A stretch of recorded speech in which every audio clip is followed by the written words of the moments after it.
We discussed the permissible times. Now we're discussing the mustahab times, which times it is better to read Salah.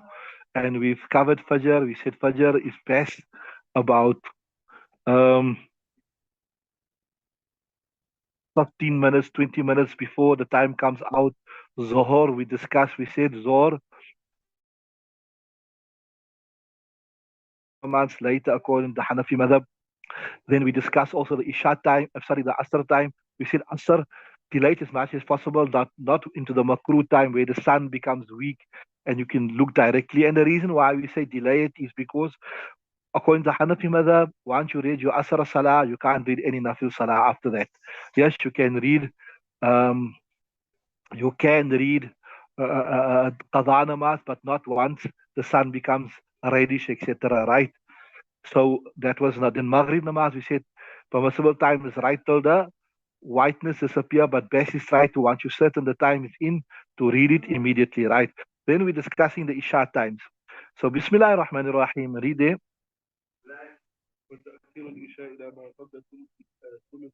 Right. The best is تأخير الإشاء إلى ما قبل ثلث الليل. If you divide the night into, for example, three portions, just say the night is 9 hours, right? And you divide it into three portions. So after sunset, say sunset is 6 o'clock. So 7, 8, 9. So just before that, 9 o'clock, you read it that time, just before the last portion of the first third of the night lapses, right? You understood that? So what ta'khirul isha'i, to delay isha ila ma qabla thuluthul layl, to what is just before the one third of the night. And what's the proof for that? Read the proof.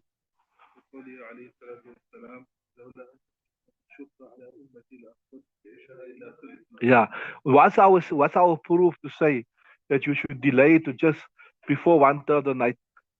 بقوله عليه السلام, because of the statement of Nabi Sallam, لولا أن أشق على أمتي, if it was not that I would find it hard to, or لولا أن أشق, if I don't want to make it harder for my ummah, right?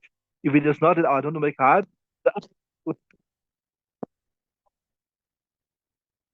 of the night. But because I don't want to make it hard, I won't say you have to read it till then. You can read it the moment with the time coming, right?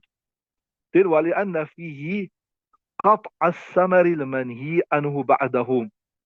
Like Sahib Hidayah normally gives a naqli dalil and he gives a akli dalil. What is his akli dalil? His akli dalil is, look, the hadith prohibits engaging in futile and useless talk at night, right?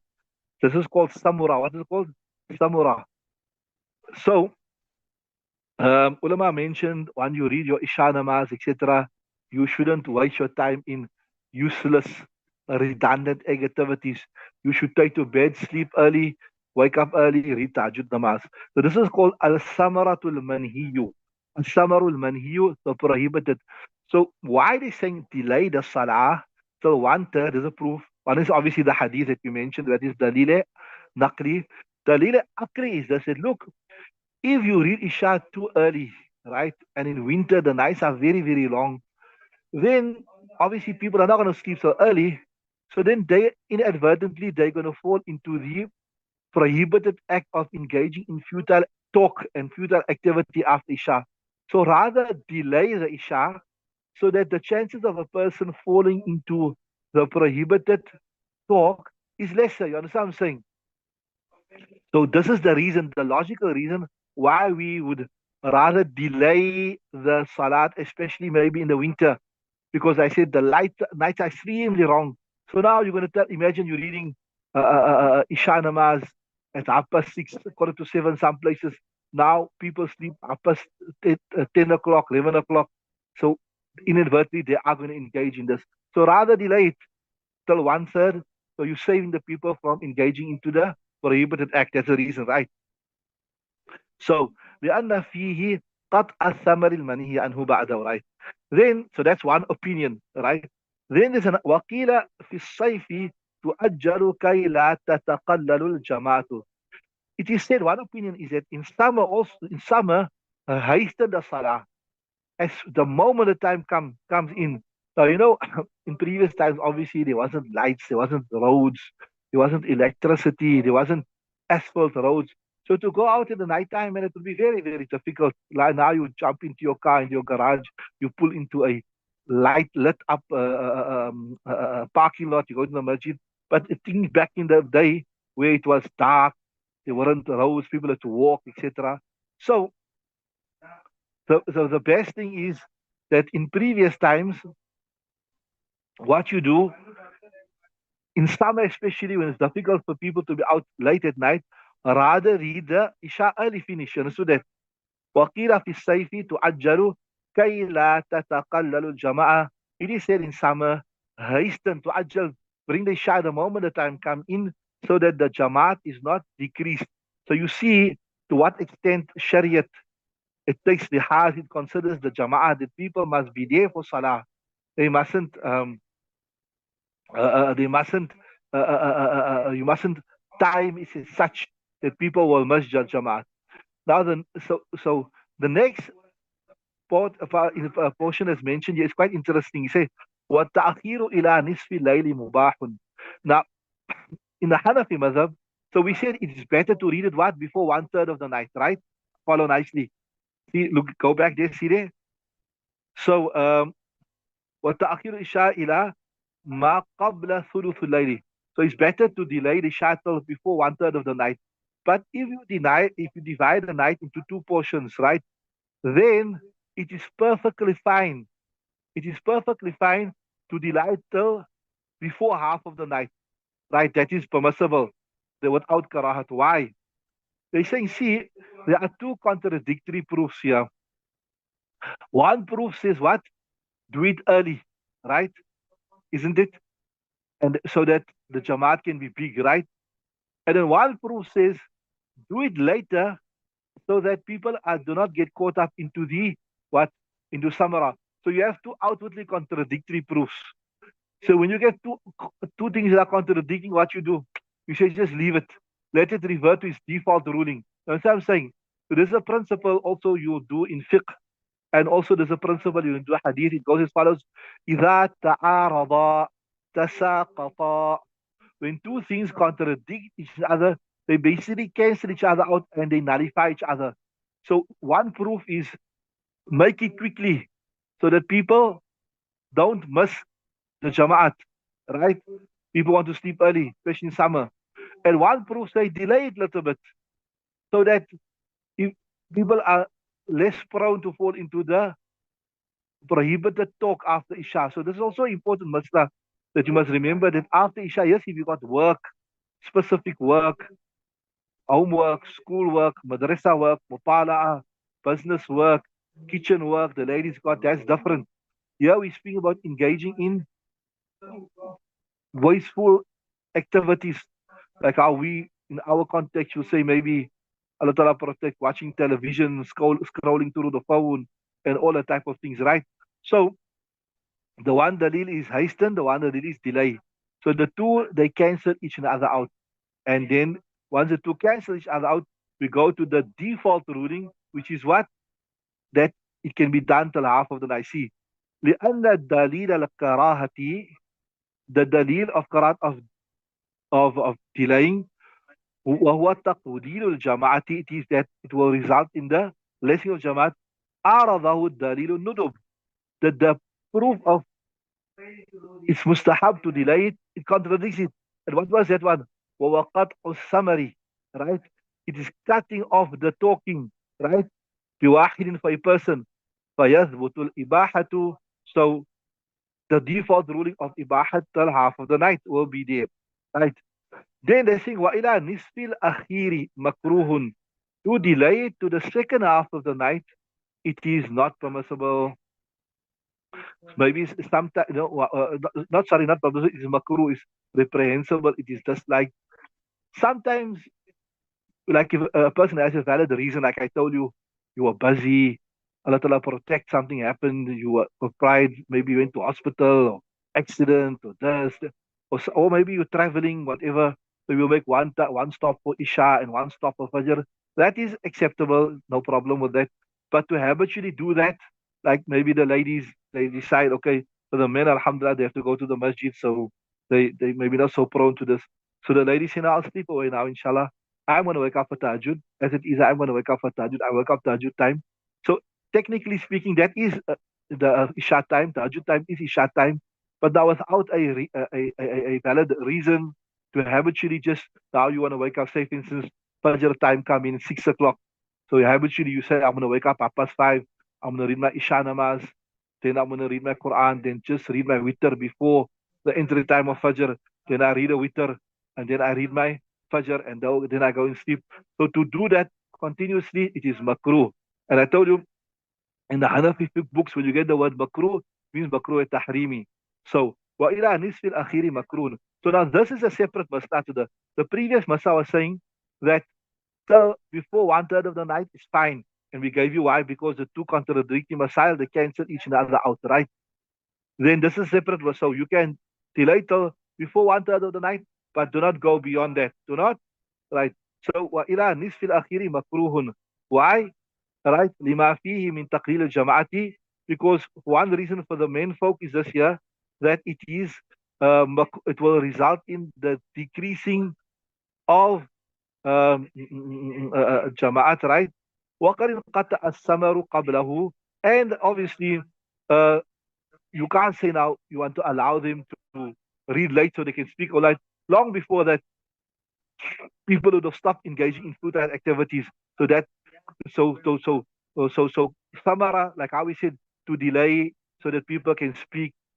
You don't have to delay so much till the last half of the night. By then, people would have stopped speaking already. So there's no real dalil.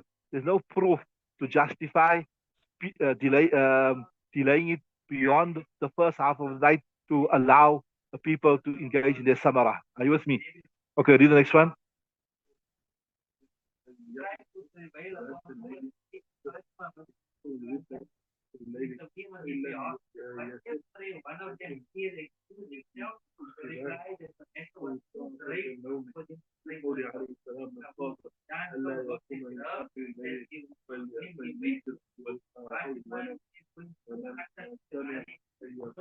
You got tummy or tama'a?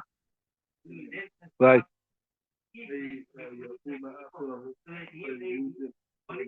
Right. So let me just explain this here. We did discuss this before.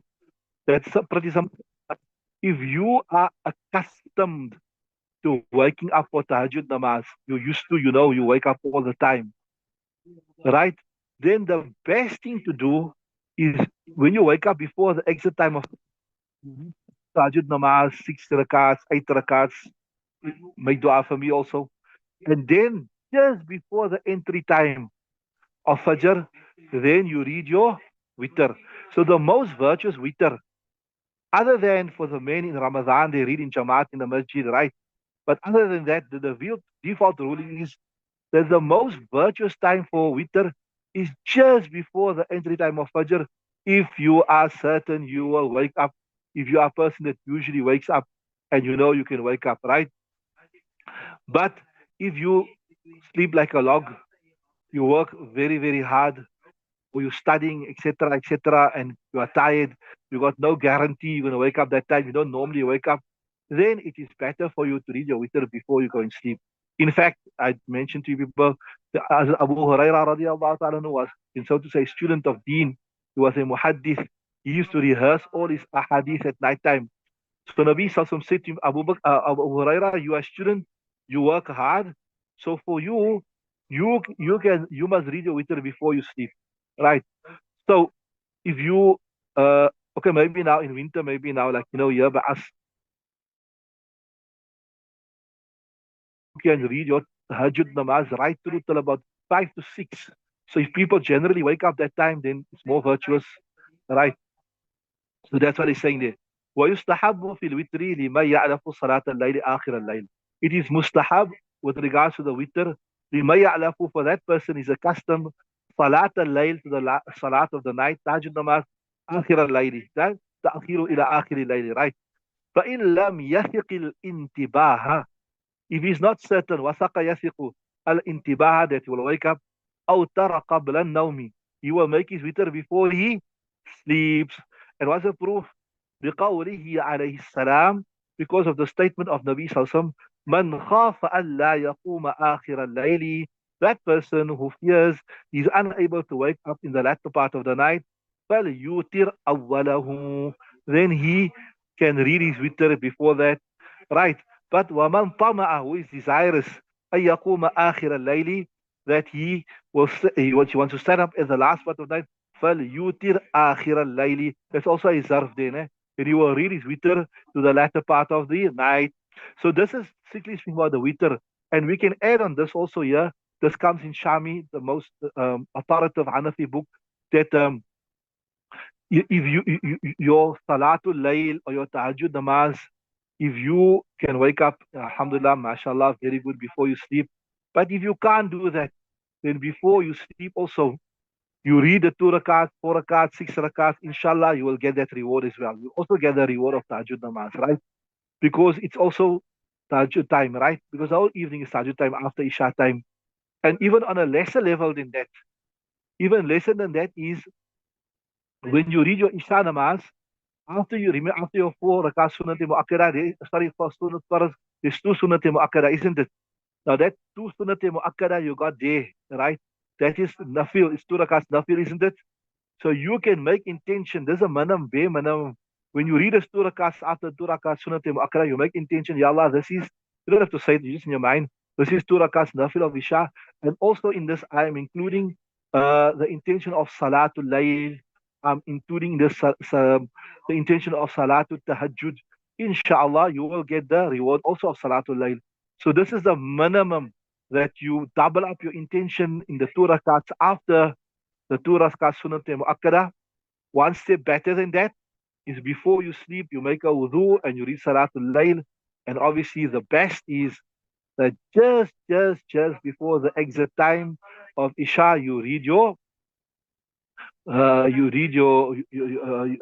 sorry, first you read your Salatul Layl and then you read your witr after that, right? So I hope that's clear. So inshallah, Allah Ta'ala give us the ability to practice for it. Right, carry on, read the next one.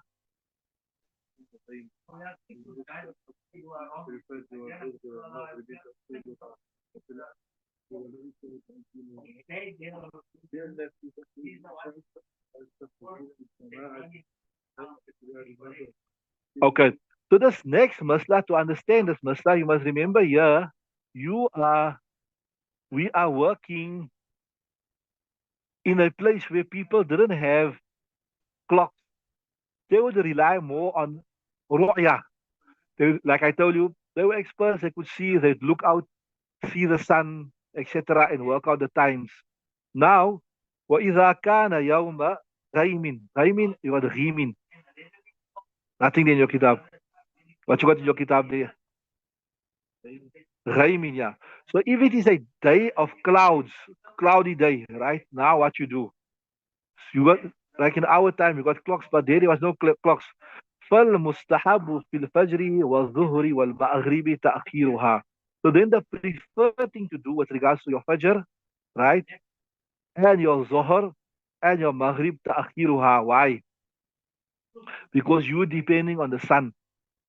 Now you can't see exactly as the sun set or has the sun passed its zawal, right? Right? So rather delay it a bit to make sure the time is entered. Why? Because I told you, rather in a Hanafi madhab, you can't faraz ibadat until the time doesn't enter. If the time enters, right, and then it becomes qaza, that is better than reading it before its time. You understand what I'm saying? Because we say, look here, something doesn't become compulsory upon you. So how can you discharge it? So in the Hanafi madhab, is the question of reading the salah before its entry time or reading a question after its entry time? It's better to read it after its entry time. So under no circumstances can you read a salah before its entry time because it hasn't become faraz upon you as yet. It hasn't become obligatory upon you. So if you delay, if you say, yeah, but be delaying, what if the time go out? You say better run the risk of delay and reading it after its time than reading it rather than reading it where you run the risk of reading before its time. Because that is why also ulama explain that if you obviously a person, you should never miss your salah, inshallah, never ever miss your salah. If you really want to read your salah, you can read it wherever you want on the plane, you have your bottle, there's no excuse not to read salah. But if it comes to the question of you're going to miss a Salah. Don't misunderstand me. There's no surah in the Hanafi madhab where you, okay, there is one or two surahs that come like when there's extreme danger, you're traveling, it comes in the kitabs also, but maybe not so relevant to us. You're traveling to an area.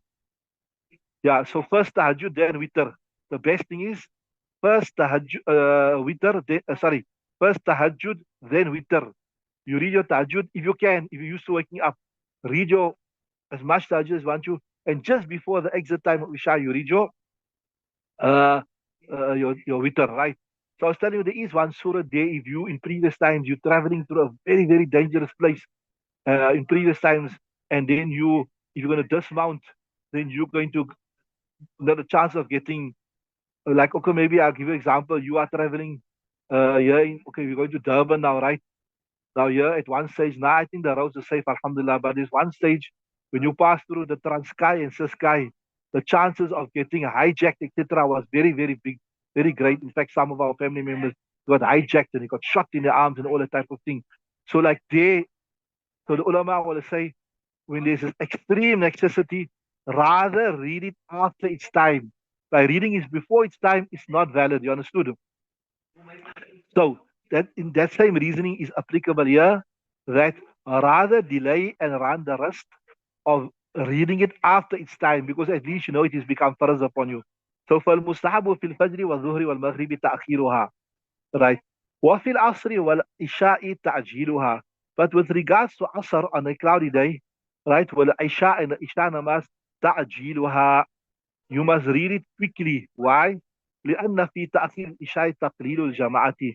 So I told you again, اعتبارا على المطر, previous days, say in Urdu, say kachi rasta, what do you say, raw roads, not so when it's raining, the desert, it's mud, etc., dark, water flowing.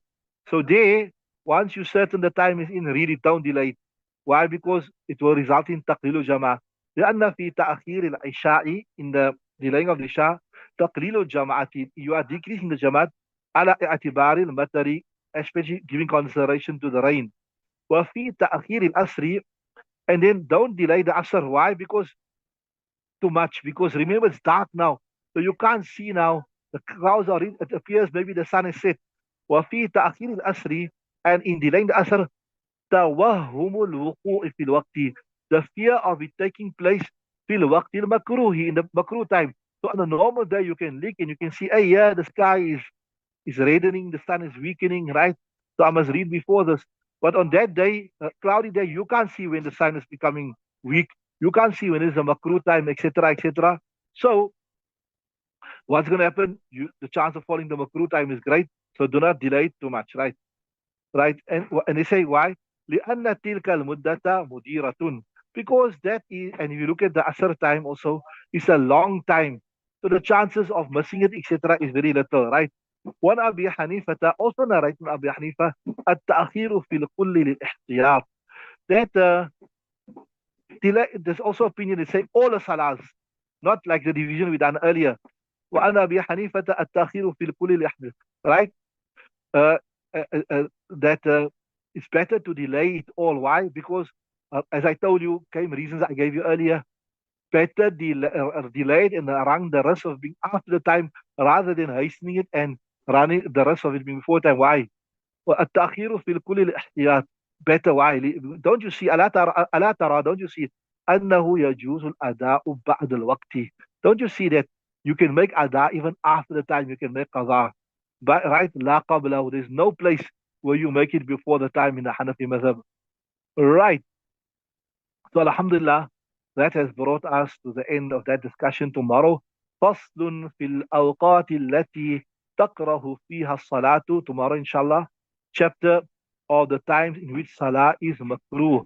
Allah Ta'ala give us a tawfiq to practice on this. Allah Ta'ala give us a tawfiq to implement. We're studying it with the idea of practicing upon it and then conveying it to others as well. That's the primary. Our objective is for the pleasure of Allah Ta'ala, primarily. Second, then to practice.